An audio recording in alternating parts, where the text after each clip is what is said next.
Nalibugan ang mga kalahok sa panrehiyong paligsahan sa 2026 Regional Arts Month na nilahukan ng mga iba't ibang dibisyon sa buong lambak ng Cagayan.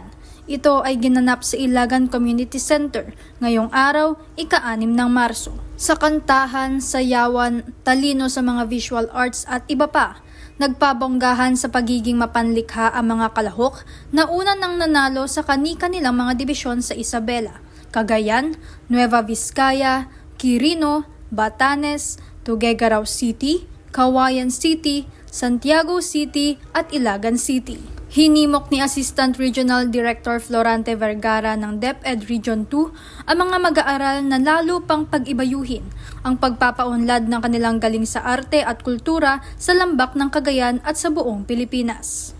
Kabilang sa mga nilahukan ng mga estudyante na pawang mag-aaral sa mga paaralan na may special program in the arts ay ang cultural presentations, local film screenings, and visual arts exhibits.